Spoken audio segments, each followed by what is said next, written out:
was so excited because it's an art community and we never worked with art community before. We always look for ways, or innovative ways, on how people can use OpenStreetMap data. So we believe that by collaborating with different communities, with different, not only like the humanitarian or disaster-related communities, we can see that the implication of this data can be useful for them as well. I'm always dreaming of seeing like the government, the city government, especially the city planners, put OpenStreetMap into their city planning. When the Rockefeller Foundation approached Ushahidi about supporting 100 Resilient Cities, they were very interested in this idea of finding resilience in the shadows.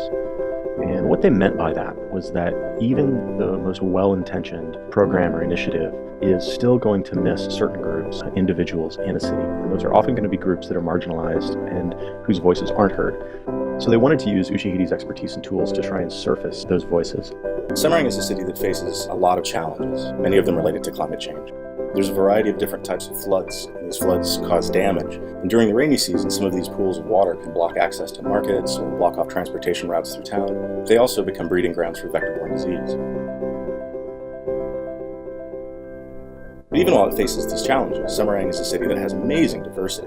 I kept seeing signs as I spent time in the city that there were efforts to engage everybody. Examples where the city was using geographic information systems to map the city out and then trying to disseminate that information to the public, even if it was in ways that weren't immediately useful or legible to most people.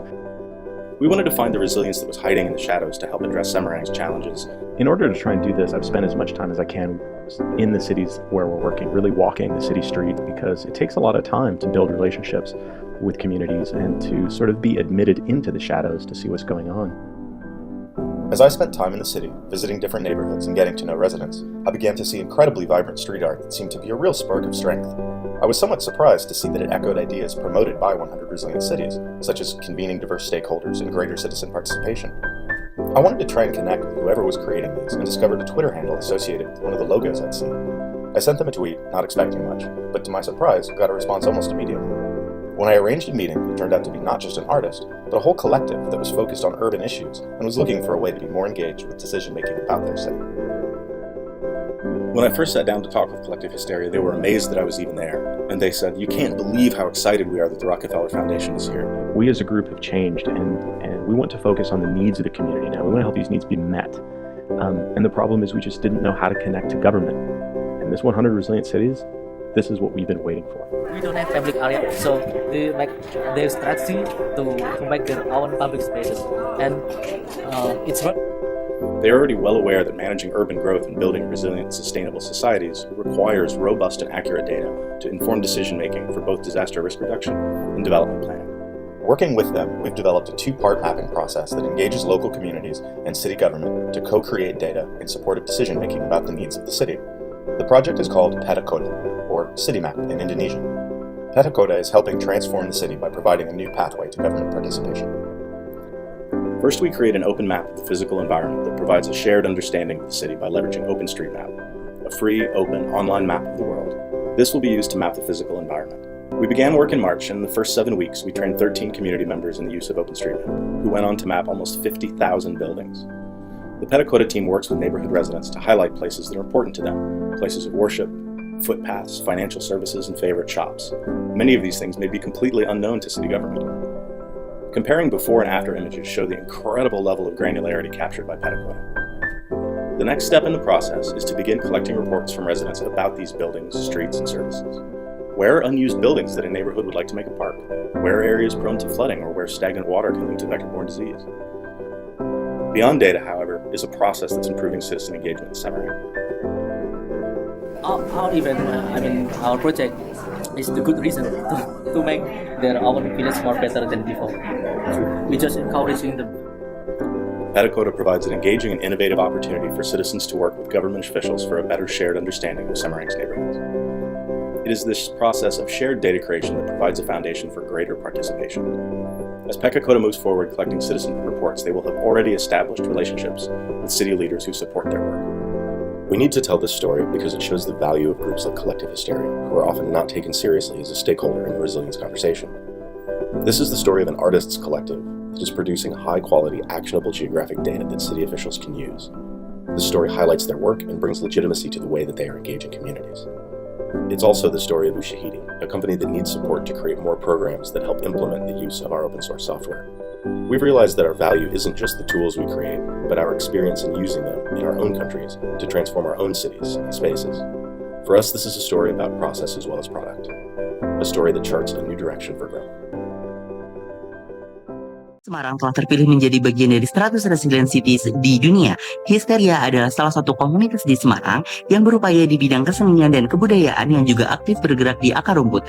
Komunitas ini terlibat langsung dalam menangani permasalahan di kalangan masyarakat, dimulai dari kegiatan peta kota. Awalnya kegiatan ini merupakan pemetaan seni, kemudian berkembang menjadi pemetaan partisipatoris, merekam dan mendokumentasikan sejarah serta kebudayaan kampung. Pada tahun 2015, Histeria mengadakan kegiatan peta kota untuk kelima kalinya sejak tahun 2010 di Kelurahan Purwodinatan, Semarang Tengah. Histeria, Collaboratorium and Creative Impact Hub, didirikan sebagai laboratorium bersama yang diharapkan memberi dampak perubahan di bidang kreativitas. Dibentuk pada 11 September 2004 oleh Ahmad Khairuddin, Histeria memfasilitasi pertemuan yang membahas soal kreativitas, seni, komunitas, anak muda, dan isu kota. Berikut adalah lingkaran stakeholder analysis. Kami mengklasifikasikannya menjadi 3 bagian, user, direct, dan indirect. User adalah pihak yang menjadi pengguna langsung, penerima manfaat, audiens, atau pelaku utama kegiatan di gerobak Histeria. Direct adalah pihak yang terlibat langsung dalam program pengambilan keputusan, pendanaan, kurasi, atau penyelenggaraan di gerobak Histeria. Indirect merupakan pihak yang berpengaruh tapi tidak terlibat secara langsung dalam operationality, lebih sebagai pendukung publik luas atau penerima informasi. Dalam kegiatan peta kota yang diadakan Gerobak Histeria di Kelurahan Purwodinatan, stakeholder terbagi dalam 4 kuadran. Pihak yang berada pada kuadran management strictly atau kepentingan dengan pengaruh tinggi meliputi RNI, Bapeda Kota Semarang, Kelurahan Purwodinatan, serta para ketua kampung, sehingga perlu dikelola secara intensif dan dilibatkan aktif. Stakeholder pada kuadran keep completely informed atau kepentingan tinggi pengaruh rendah terdiri dari relawan, OSM Indonesia, serta warga kampung Bustaman, Malang, dan Pertemasan yang perlu mendapatkan informasi secara berkelanjutan. Selanjutnya, state artist dan penggiat seni berada pada kuadran regular minimum contact atau kepentingan dan pengaruh rendah dengan kebutuhan komunikasi minimal. Adapun media lokal dan institusi pendidikan termasuk dalam kuadran anticipate and meet needs atau pengaruh tinggi dan kepentingan relatif rendah yang perlu diperhatikan kebutuhannya untuk mendukung publikasi dan keberlanjutan kegiatan. Masyarakat kampung Purwodinatan masih menghadapi rendahnya interaksi sosial dan minimnya jejaring dengan pihak luar. Hal ini menyebabkan ruang kolaborasi, kegiatan komunitas, serta keterlibatan warga dalam aktivitas sosial budaya belum berkembang dan membuat lingkungan sosial menjadi terisolasi. Kemampuan warga dalam mengelola kampung secara mandiri juga masih lemah, ditandai oleh kondisi fisik kampung yang kurang tertata, pemuda yang belum diberdayakan, serta tidak adanya kegiatan pemberdayaan yang konsisten sehingga kesadaran kolektif untuk menjaga lingkungan dan mengembangkan potensi kampung juga belum tumbuh kuat. Pengetahuan masyarakat terkait organisasi, kebijakan pembangunan, tata ruang, serta ruang belajar seni dan budaya masih sangat terbatas, menyebabkan warga sulit berpartisipasi aktif, sulit beradaptasi dengan dinamika perkotaan, dan potensi kampung juga tidak dapat dimanfaatkan secara optimal. Pohon masalah ini menggambarkan rendahnya ketahanan sosial di kampung-kampung di Kelurahan Purwodinatan. Kondisi tersebut ditandai oleh rendahnya partisipasi dan keterlibatan sosial warga, lemahnya kemampuan kampung dalam mengelola lingkungan secara mandiri, serta belum berkembangnya potensi kampung. Dinamika sosial dan budaya juga cenderung pasif dengan minimnya aktivitas budaya, ruang ekspresi, dan ruang belajar bagi warga. Pohon tujuan kemudian dirancang untuk menjawab permasalahan tersebut melalui penguatan kapasitas warga, pemberdayaan pemuda, dan peningkatan jejaring komunitas. Melalui implementasi kegiatan peta kota, komunitas Histeria mendorong kampung yang lebih aktif, adaptif, dan mandiri, sehingga memiliki ketahanan sosial yang kuat, serta mendukung kota Semarang sebagai bagian dari 100 Resilient Cities.